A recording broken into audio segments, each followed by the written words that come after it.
یہ بات ہے قرآن. کہاں ہے محمد کا وہ اللہ جسے کسی نے نہیں دیکھا، جو ہمارے خداؤں کے سامنے کھڑے ہونے کی جرت کر سکے؟ یہ بات ہے نبی پاک کے پردادا ہاشم. مکہ والو، میں ہوں ہاشم عبد مناف کا بیٹا، اور ہم اللہ کے گھر کے محافظ ہیں. بالکل صحیح کہا، ہم اللہ کے گھر کے رکھوالے ہیں. کسی میں ہمت نہیں ہمارے قافلے کو روکنے کی.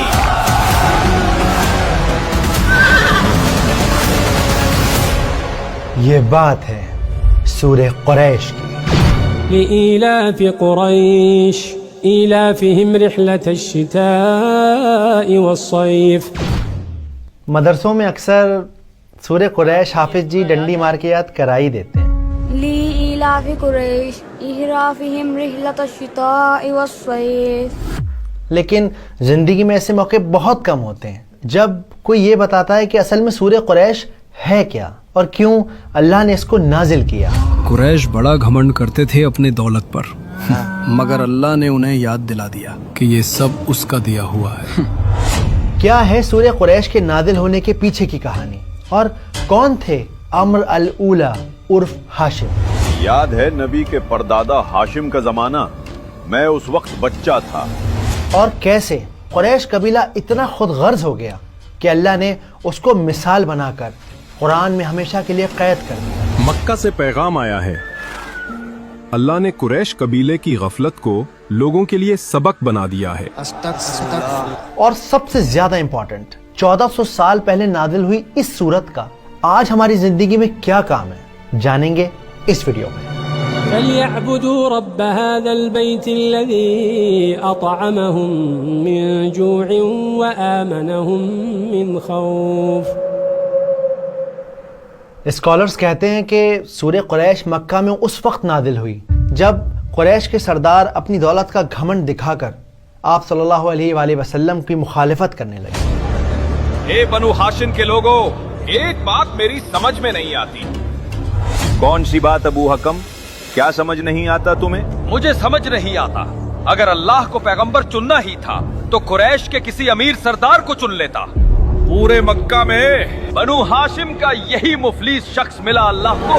صحیح بات، اللہ کسی سردار کو نبی بنا دیتا. اور جب ان لوگوں کا غرور، ان کا گھمنڈ حد سے پار ہو گیا، تب اللہ سبحانہ و تعالیٰ نے ان کو یاد دلانے کے لیے کہ کیا تھی ان کی حیثیت، کیا تھا ان کا مقام، اللہ نے سورہ قریش کو نازل کیا. محمد ہر جگہ ہمیں لاجواب کر رہے ہیں، اور اب وہ ہمارے قریش قبیلے کے خلاف ایک نئی شاعری لائے ہیں. کہتے ہیں ہم ناشکرے ہیں. شاید وہ ٹھیک کہتے ہیں. سوچو ذرا. کیا کہا؟ میں سوچوں؟ یہ مت بھولو کہ ہم عام لوگ نہیں بلکہ قریش کے سردار ہیں. کیا تم بھول گئے وہ زمانہ جب مکہ بھوک سے تڑپ رہا تھا، بدحال تھا؟ یہ بات اصل میں محمد صلی اللہ علیہ وآلہ وسلم کے پردادا ہاشم کے زمانے کی ہے. یہ وہ دور تھا جب مکہ قحط کا شکار تھا، آبادی کم تھی، اس کے باوجود لوگ بھوک سے بلک رہے تھے. ان کی ہر سانس اپنے آپ میں ایک سوال تھی. یہ وہ دور تھا جب لوگ ابراہیم علیہ السلام کی سکھائی توحید کو بھول چکے تھے. مکہ بت پرستی اور شرک کا گڑھ بن چکا تھا.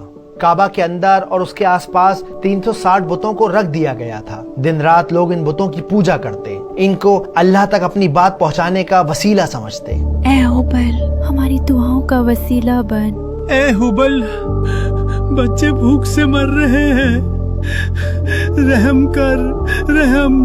یہ زمانہ اتنا مشکل تھا کہ لوگوں کو خوابوں میں بھی روٹیاں نظر آتی. کل میں نے ایک خواب دیکھا، ہم دونوں بیٹھے تھے، پیٹ بھر کر روٹی کھا رہے تھے اور پھر سیر ہو کر ٹھنڈا پانی پیا.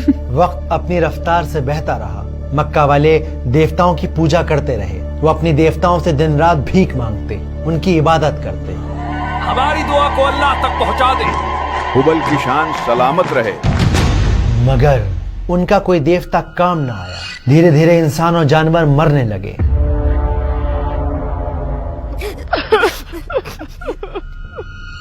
اور پھر ایک امید جگی، ایک آواز اٹھی. ارے یہ کون ہے؟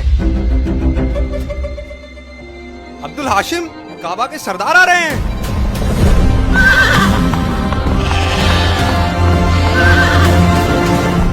हाशिम दूर दराज इलाके का सफर करके अपने लोगों के लिए खाने का सामान लाए थे। हुजूर मेरे लिए भी। वो प्यासों की प्यास बुझाते, भूखों को अपने हाथ से रोटी तोड़ कर खिलाते। अपने लोगों की खिदमत में उन्होंने दिन रात एक कर दिया, लेकिन फिर भी भूख के बादल उन पर मंडराते रहे। हाशिम, कुछ दिन तो गुजर जाएंगे, लेकिन तुम्हें इस मुश्किल का मुकम्मल इलाज निकालना होगा। मुकम्मल इलाज यानी मक्का को एक ऐसे प्लान की जरूरत थी जिससे इस कहत को, इस भुखमरी को हमेशा के लिए खत्म किया जा सके। हाशिम सुबह शाम प्लान बनाते रहे, अपने लोगों की फिक्र में घुलते रहे। वो जगह जगह जाकर बड़े बूढ़ों से राय लेते रहे कि शायद कोई रास्ता, कोई हल निकल आए। मैं अपने लोगों को इस हाल में नहीं देख सकता। आप सब बुजुर्ग हैं मक्का के, कोई रास्ता दिखाइए। पर कोई भी इस परेशानी से निकलने का रास्ता न दिखा सका। हमारी समझ में कुछ भी नहीं आ रहा है, कैसे निकलें इस मुसीबत से। इस इलाके के बारे में तुम तो जानते हो। मक्का एक रेतीला इलाका था। वहाँ न फल पैदा होते थे, न सब्जियाँ, न ही सोने की खदानें थी, न हीरे की। चारों तरफ बस रेत ही रेत थी और मुट्ठी भर भूखे लोग। वो करते भी तो क्या। वक्त यूं ही गुजरता रहा।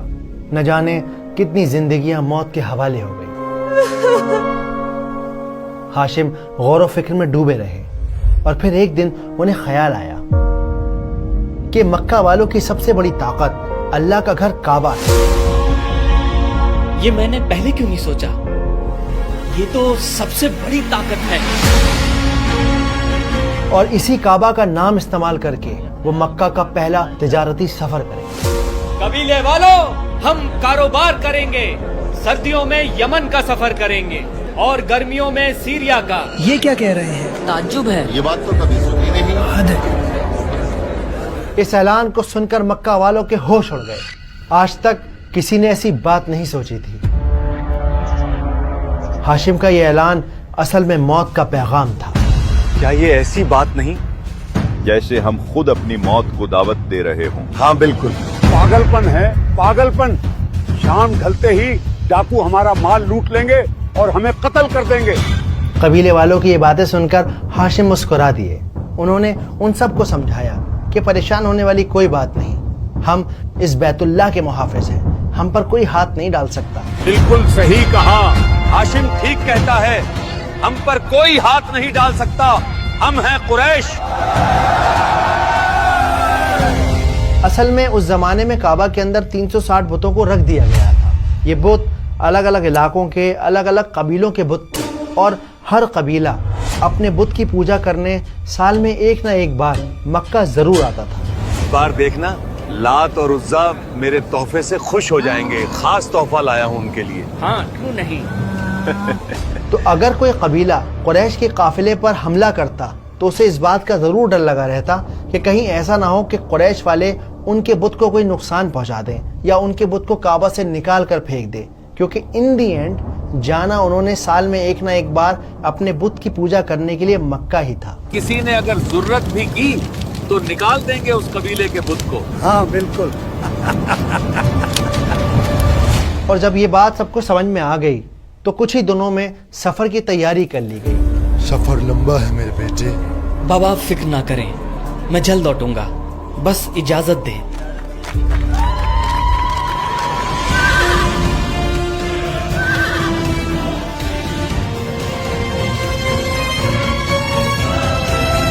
वो सर्दियों में यमन और गर्मियों में शाम की तरफ जाते और अगर रास्ते में उन्हें कोई डकैत मिल जाता तो वो उससे कह देते, नहीं जानते क्या, हम बैतुल्लाह के रखवाले हैं।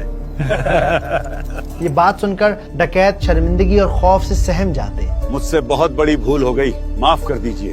कोई बात नहीं, लेकिन आगे से ख्याल रहे। बेखौफ होकर आगे बढ़ो, पूरी रफ्तार से।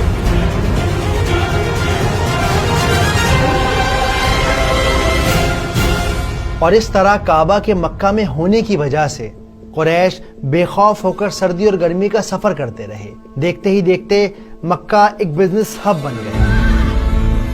लोग खुशहाल और अमीर हो गए। इन लंबे सफर की वजह से कुरैश को दुनिया का इतना एक्सपोजर हो गया कि वो बाकी कबीलों से पैसे और इल्म के मामले में बहुत आगे निकल गए। उनके ताल्लुकात कई मुल्कों के बादशाहों के साथ बन गए और इन्हीं बहुत सारे सफर के दौरान उन्होंने कैलीग्राफी यानी कि रस्मुल खत सीखा, जिसे बाद में कुरान मजीद को लिखने के लिए इस्तेमाल किया गया। ये रस्मुल खत मैंने सर्दी और गर्मी के सफर के दौरान सीखी है।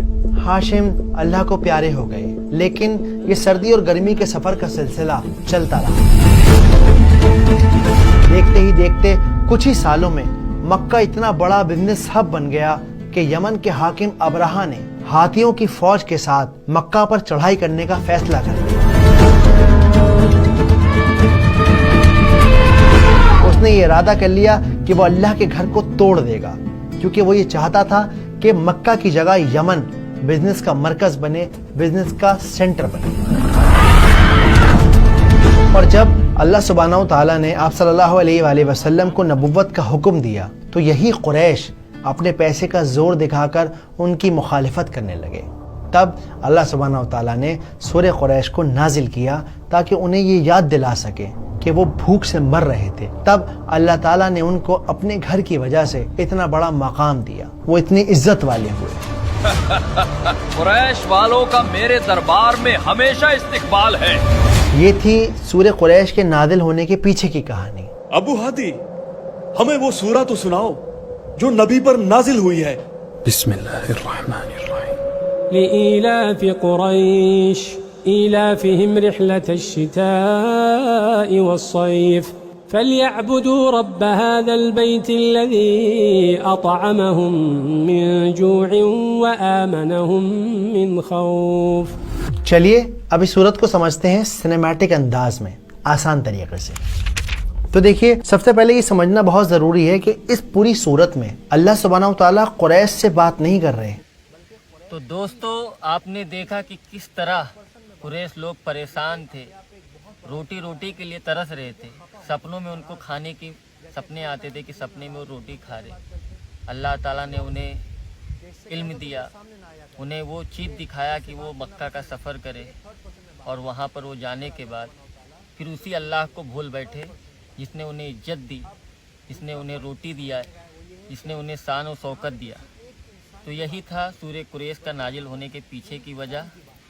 बाकी आगे जो वीडियो में है वो आपको मैं दिखा चुका हूँ, वो हाथी वाला जो मंजर था। उम्मीद है वीडियो आपको पसंद आई होगी, और कुछ अगर सीखने को मिला है तो आप इस वीडियो को ज़्यादा से ज़्यादा शेयर करें। और क्या आपको ये सूरत याद है वो भी कमेंट करके ज़रूर बताएं। ऐसे ही हम आप लोगों के लिए बढ़िया वीडियो जिससे आपको कुछ सीखने को मिले, कुछ समझने को मिले, लाते रहेंगे। अल्लाह हाफिज़।